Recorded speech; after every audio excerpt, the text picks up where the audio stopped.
Let's dive into top 3 basement horror stories that were reported. Check your basement after this.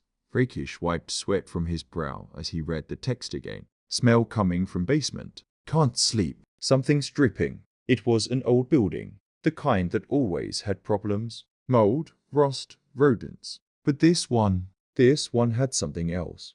The tenant, an elderly woman on the ground floor, refused to go down there. Said the smell reminded her of old death. The landlord, too cheap to show up himself, had called Rakish. With toolbox in hand and flashlight strapped to his head, he unlocked the heavy wooden door that led into the basement. It creaked open like a reluctant mouth. The smell hit him instantly like rot and sewage left in the sun. Rakish scanned the basement. Rusted water heaters, broken shelves, forgotten junk. Then he saw it.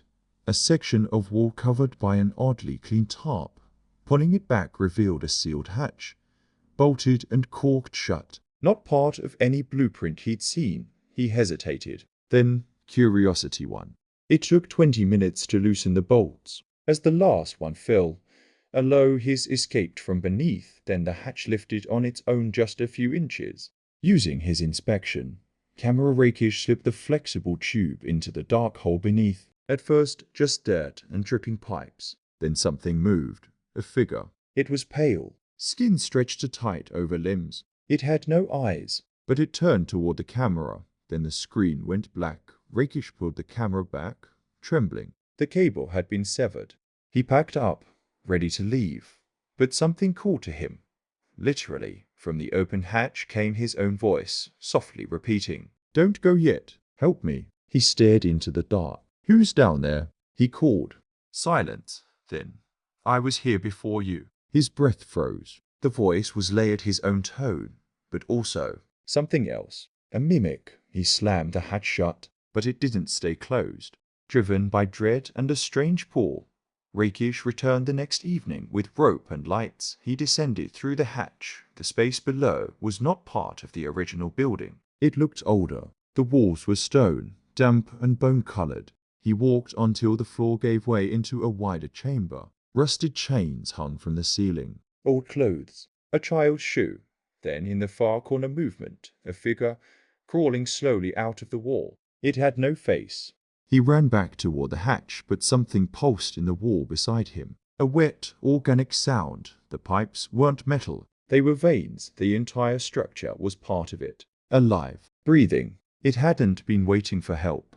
It had been baiting him. Suddenly, he felt hands wrap around his ankle. He turned. No one, just the soft slithering of movement behind the walls. The rope he'd used to descend had vanished. He climbed the stone wall frantically, scraped his palms raw.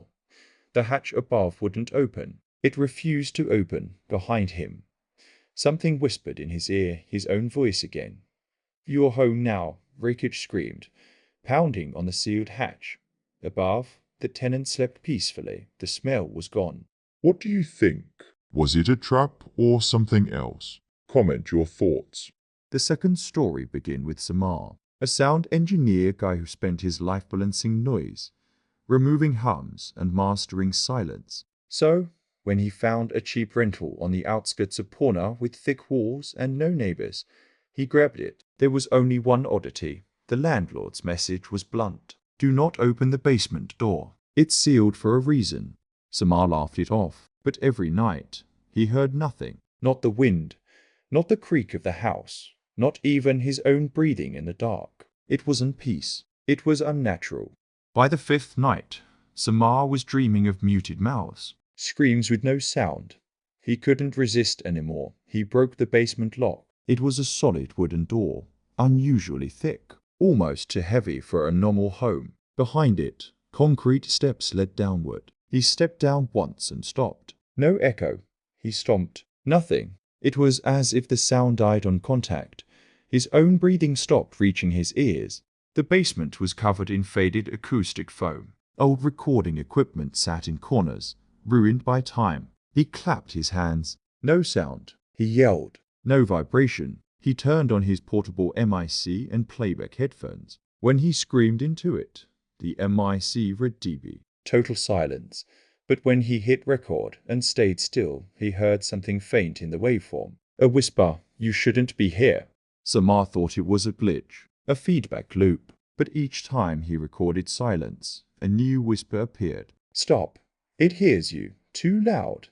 He stayed in the basement for hours, testing different frequencies. He played loud static to break the silence. That's when something banged the wall from the inside, from behind the foam.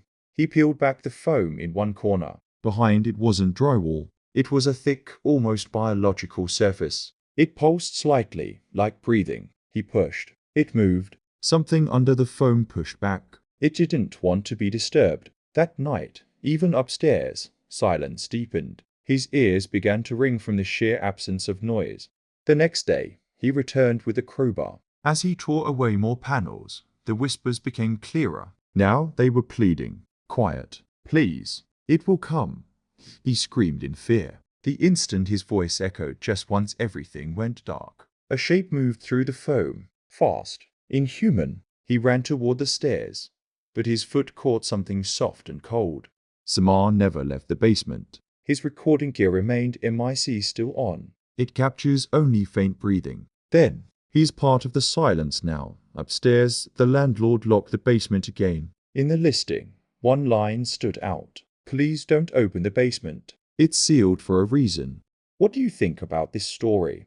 The third story begins when Rishi and Kabir found the listing. It seemed like a dream. A 3 BHK near their college. Fully furnished. Only 8,000 a month. Why so cheap? Kabir had asked the landlord. The reply came with a forced smile. "One room sealed. You won't need it." They moved in the next day. But the first night, Rishi noticed something odd: 3 pairs of slippers near the door. They only owned 2.